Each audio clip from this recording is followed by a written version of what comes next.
All right, hey, what's up, everybody? Landon with LMR.com. We got Jude with me today. We're taking a ride in the 1979 Cobra. We like these little ride and drives, just get in the cars, go down the road, and just, pick some bullet points and talk about them. So that's what we're going to do today. Those of you that have been a part of the channel, y'all already saw the dyno in the car. You saw the Mini Resto, lowest horsepower V8 we've ever dynoed at the time of these videos. And then the Mini Resto was very fun. I like doing those. We're not really chasing anything other than making the car better. But old White Snake, old girl's a trooper. How does it feel driving it right now? Does it still feel old, clunky? Yeah, all the above. Old, clunky, loose, soft. But it's a good change of pace because it makes you appreciate the advancements and technologies over the years of what we have today. And I'm not saying by any stretch of the imagination is this bad, because we don't know what bad was when the car came out. Yeah. Because it's 1979, this was considered good. Yeah, anyone watching this video could be like, oh yeah, I remember the days, 1979, when these did come out, and I went and test drove it. The crazy advances over time and stuff. Like in comparison to, like what, the 2014 Cali Special? Oh, if I was to compare this to my wife's supercharged California Special, I mean, there is no comparison. I mean, the cars are so drastically different. And I think on any given day, it's all going to come down to what you're in the mood for. Let's just role play. If I had this car, there would be times where I feel like driving this over a California Special or my Lightning or 2000 GT. So that's what's cool, especially with this car and all the other cars we've got in our fleet, is whatever you're in the mood for, you can just kind of go out there and get to experience it. Yeah. From early Fox Body like this all the way up to a, I guess, 2024 supercharged Dark Horse. But 1979 Cobra, this was, I guess, considered a model, trim, package, whatever. This is the hatchback version. That's the only way you could get it. And you had 2 engine options, or was it 3? I don't know, you have to fact check that, but for sure I know 2. Turbocharged 2.3, 4-cylinder, and then of course the 5-liter V8. In that era, cafe requirements and things, they were kind of constricting auto manufacturers to make cars that get better gas mileage. Mm-hmm. Horsepower and torque essentially were just a byproduct of the engine. Yeah, I think the V8, or the 5-liter V8 in this car made 140 horsepower and 250 pound-feet of torque. And then kind of while we're on the topic of that, we did dyno the car, and it made 125 horsepower and 211 pound-feet of torque. We were actually surprised. We thought the car was gonna make a lot less, just honestly, with some of the other cars we have dynoed. We were thinking a 93 4-cylinder car was gonna make more power and torque. But old White Snake came to party and proved us wrong. Give her the beans. We are. Oh, C4 downshift. Yeah, there you go. I mean, the car gets up and moves. I mean, that's 60 miles an hour. That's not bad for 247 rear gear, 7.5 rear end. Yeah.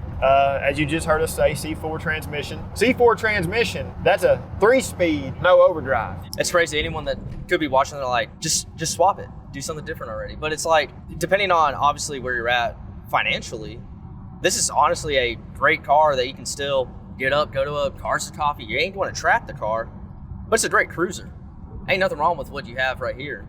It's just do a different exhaust, do something simple. It's a great car. Yeah, you hit the nail on the head of it's not all about chasing perfection and elaborate things all the time. Case in point, this car, case in point, a few other cars we have around the building. We just made them better for us to appreciate them a little bit more. Not that we didn't appreciate them in the state that they were in, but you use this car as an example, since that's what we're talking about today, in the Mini Resto aspect of it. We just chased a little bit better, and we got that. I mean, the car did a complete 180 by just going through it a little bit, cleaning it, painting some moldings, doing some paint correction, putting on fresh decals, the 5.0 Resto TRX wheels and tires, all of that packaged together. We have a good car that you can go to a Cars and Coffee, and when you roll up to one, you kind of get the head scratch of what the heck is that thing? It's got the big O, I call it the Egyptian snake, just because I feel like that's what it looks like, but it's got the big O snake on the hood. It says Cobra right next to the 5.0. You got the white over the black, polished, appearing wheels. There's a lot of contrast with it, and it jumps out at people. Well, and the thing is like, even when you do show up, and like you said, Fox bodies are going up in prices, but I mean, you find something decently priced to do a mini restoration like what we did. You pull up to any car show, any meet, anything that you do with your buddies or whatever, you can have some guy that's got the 50, 60, 70,000 new Mustang. People are like, oh, hell yeah, that's cool. You roll up in this with 100 something plus horsepower. Everyone's like, this is way cooler. This is way cooler to see just in general. But I think in 79, they did almost 370,000 total Fox bodies. And of those 370,000, I think just a shade over 40,000 of those were 5-liter Mustangs. Don't know exactly how many Cobras were made. We'd have to run a Marty report on this car just to get an exact number. I think I remember seeing something out there at one point that there were 18,000 built. The Cobras were kind of the sportier option, quote unquote, 1979. You could get some other options as well, but this car had some Ghia tendencies. The interior had some Ghia stuff, and Ghia was a design studio, I believe, in Italy, and they kind of did their own tidbits here on these early Fox Mustangs. Door panels were unique, and the Ghia stuff. You know, you see some of the Cobra medallions on the dash and the door cards, door panels, low back bucket seat. Which we had a Ghia. 1979? We did have a Ghia, a black, that mustard yellow interior. I forget what the technical color name of that is. A lot of stuff to always remember. But that was a 4-cylinder car. We dynoed it, and it actually surprised us as well. Didn't make 100 horsepower, but still for a 4-cylinder, you know, it got down, I guess you could say. Yeah. Speaking more on the 79 Cobra stuff, they had the TRX wheel, which was a metric wheel. I think it was 390 millimeters, which equates to 15.4 inches. They were 5.9 inches wide. So by today's standards, that wouldn't even fall in line as a trailer tire. Back in 79, that was it. You know, that was the wheel and tire that they were putting on these cars. And then it was a specific TRX tire that was manufactured by Michelin. And as time went on, that tire just got way too expensive, and people were kind of ditching the TRX wheel. So that's when we stepped up and we made the 5.0 Resto TRX style wheel, 16-inch diameter, so you could put an affordable set of tires on it. I mean, you could argue this, but I personally think it makes the car look better. I think the extra inch in diameter tie the car together. I mean, you could probably take a low-mile pristine example, pull the factory TRX wheel off, put the 5.0 Resto TRX wheel on. Again, you could arguably say that 16-inch wheel looks better than what originally came on the car. Yeah. The TRX wheel was part of the TRX quote-unquote package that gave you like different sway bar diameters and I think some specific rate shocks and struts and doodads like that. Nothing super crazy or over the top. But the 5-liter for this year was, of course, 302 cubic inch displacement, a 2-barrel carburetor, single snorkel intake, 8.4 to 1 compression. But the way we got the car, one of the employees was doing some window farming, looking out the window and thought they saw the silhouette of a Fox body. So they turned around and went to the place that had this car, and it was a 79 Cobra. Been sitting for a number of years. I forget what the registration tag was when we took it off. The car sat, and like any car that sits, it starts to develop crust. You know, it looked cruddy and crappy, and even then when we found the car, you know, it was still already old. At that point, it was still 30-something years old. And then on top of that, after finding it then, we didn't touch this thing until several years. Of this time, 2020, 2025. What, 10 years then? Well, not quite 10. It sat around for probably, 6, 7 years, I'd say. But we did put a water pump on it, fuel tank, that sort of stuff, kind of just some general fix-me-up stuff that a car needs when it's sat. We're definitely smoking. I was about to say, are we smoking? Yeah, it's probably valve covers. They're cork. Oh, yeah. The gaskets and things that sit, once they get back up to temperature, start burning. Yeah, they don't like that. So it kind of just sat around for reference because we didn't have an early Fox body. We had the 79 pace car, but it was such a pristine example. There really wasn't anything to take apart and look at and study. That's what the car was used for. And it was an early Fox body. This car has a build date of December 1978. The early Fox bodies had a lot of specifics, which we kind of discussed in the Mini Resto. It kind of had a unique air conditioning system. They run the brake lines through the actual body or interior of the car. It's underneath, They're underneath the carpet. I didn't know that. And just a few other little oddball things that make the early Foxes pretty cool. The car works well though. Stops. All the vitals look great. Nice firm shifts. Yeah. Decent gas mileage. I mean, seriously, if you were to estimate sale price, private owner, we know how Fox body prices are. After the Mini Resto, what would you put this car at, price related, if we were to sell this car? You couldn't ask anything more than 10. These old cars, they really have to be in a little bit better shape. I mean, we made the car better. I'm not taking anything away from that. Yeah. But lower mileage, a little bit better example. And obviously, you can ask a little bit more money, but this car here to anybody is going to be kind of a driver Fox Body. They're not going to want to spend a lot of money. They want something that looks nice. And going back to your point earlier about the cars and coffee thing, they just kind of want the cool factor of the car and knowing that they can get into it without spending a whole ton of money. Yeah. But you flip the script, this car had 35,000 miles, garage kept all of its life, mostly all original. Well, yeah, we're talking some different money. But me personally, I just don't think a lot of this early stuff, early Fox bodies, are just entirely sought after. Maybe SVO, 82 GT, well kept 82 GT. So probably after 85, 86 GT. After 82 is probably the more sought after design. Give or take. I mean, you could even throw an 83, 84 car in the mix of kind of just meh. But I mean, we've seen, in my opinion. In your opinion. And you can ask 1,000 people and they'll tell you 1,000 different things.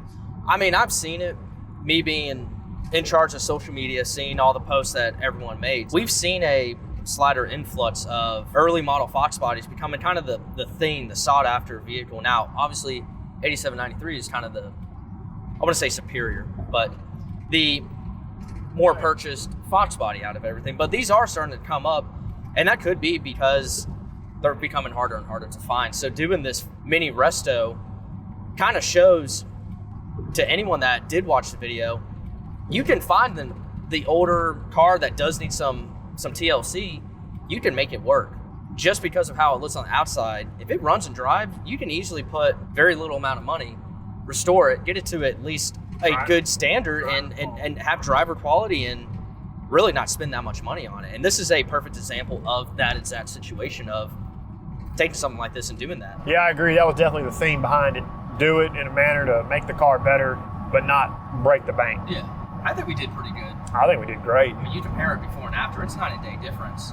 And yeah, it took some time, it took a lot of sweat equity. It's going to take that regardless. It's either you're doing it or you're paying somebody to do it. Yeah. And I can assure you, you don't want to pay anybody to do it if you don't have to, because it's an arm and a leg. This is all very possible to do in your own garage and shop in general. You don't have to pay the money. As long as you have the resources. The resources, yeah. That makes a big difference. Yeah. Obviously, you have a buddy, friend to help. That's going to be 10 times better to make this job a lot easier when doing stuff like this. But it's completely possible. Not easy, but possible. It's good. You find something like this for a decent price, pick it up right when fall's hitting. You can spend the entire winter season prepping that car and just in time for springtime. Yeah, again, Jude, you make a good point. It's not always about chips all in. I know the way my mind is wired, that's what I've always chased. But when you chase that, you create this huge delay of progression because you're always worried about all the things, the details, this, that, that's not my standard. This isn't my standard. Where if you just take a step back and you focus on the improvement of the car, I mean, you don't want to do a crappy job. You don't want to compromise just because, I don't have to chase the details. But step back just a touch and improve the car. Yeah. And that's why I appreciate these, because it brings me back a little bit to reality and gets me out of my own head of you don't always have to be perfect. Yeah. I've always been an advocate of when you're doing something like this, if you can brighten the paintwork, you can get the trim restored, clean the glass, fresh set of wheels and tires, headlights, taillights, make sure all your exteriors and even your interior stuff, make sure it's nice and crisp and you have almost a complete package. Yeah. So let the love marks live, let the rust live. Well, treat the rust because you don't want it to spread. But all of that, again, goes back to that character you were talking about with the car. So just with the restoration of the outside, do you think there's any plans to do anything inside, engine bay? Is there anything like that in the future for this car, or do you think it's kind of where it's at is where it needs to stay for a bit? I think it's probably going to stay in this state for a decent amount of time. I mean, if you think about it, the car's sorted. I mean, we're sitting here driving it around. We just took it down the interstate, running 65, 70 mile an hour. Yeah, we were getting past, but so what? I think if we were to chase anything, I think you modernize it in a way of probably an 8.8 rear end. If you wanted to keep it automatic, true to the car, sure, you could do 6R80. If you wanted to go manual, well, there's plenty of options to do manual. You go take those engines that we built with the SV cylinder heads, yeah, and you plop one of those in here, and you've got a really, really sporty car. with all the sweat equity and everything that you've done, what was your favorite touch-up point of working on this car that you go, damn, I really like this car now? I think swapping the wheels. I think going to the 5 Resto TRX wheel. I mean, I think you could put those on just wash the car. I think you probably still would have had to make an attempt to put some moldings on it. But the thing is, that goes back to tying it all together. The decals, the new emblems, the new pinstripe, the new moldings, all of that. And the repainted bumper, we didn't even touch base on that. Novin, a local guy, I've known him for a long time. He did an outstanding job on the front bumper. We handed it off, told him, it was like, man, we want this to look fresh, but we don't want it to look too good that it takes away from the uniqueness of the car in the state that it's in. And he absolutely knocked it out of the park. Oh, yeah. But I think all in all, my favorite part, there's a lot of favorites because, again, you're connecting the dots. You know, you form this picture by connecting all the dots. 5 Resto TRX wheels, to me, helped make this car. As much as I probably hate to say it or I don't like it, the Snake is a close second. Yeah. Because that's what makes it the Cobra. Yeah.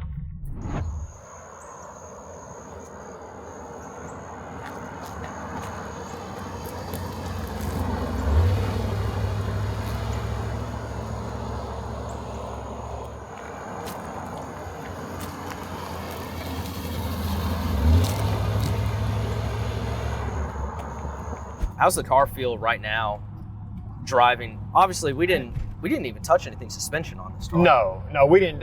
All the mechanicals we touched, water pump, fuel tank, and maybe just a few other oddball things.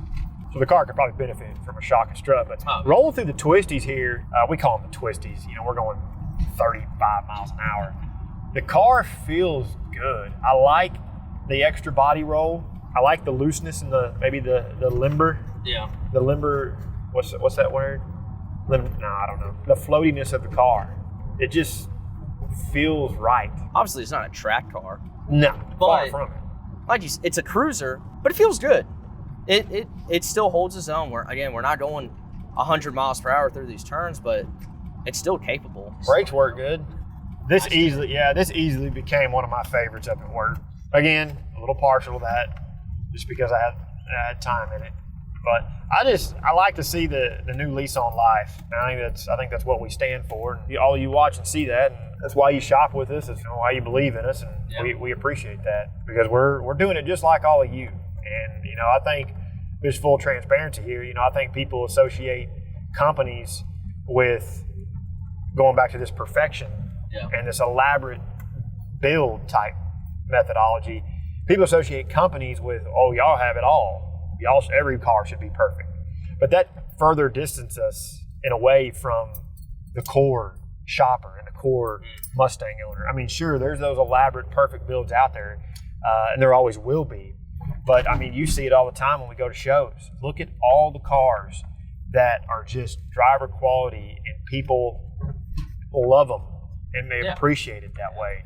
And they do and build and modify the car just like we did this 1979 Cobra. All right, everybody. So I think we covered most of the points we wanted to cover. When it comes to this stuff, you can definitely rattle on. And I am definitely one of those that will rattle. And there's only so much time in the day to listen to me. I hope y'all enjoyed this one. I appreciate you coming along for the ride and drive of the 1979 Cobra, AKA White Snake. Be sure and check out the Mini Resto as well as the dyno video. And just check out our library of content. We hope you find value in what we're doing. If you appreciate that value, please consider liking the video, subscribe to the channel, turn on notifications. And then until we see you in the next one, for all things Fox Body, keep it right here with the real enthusiasts, LMR.com.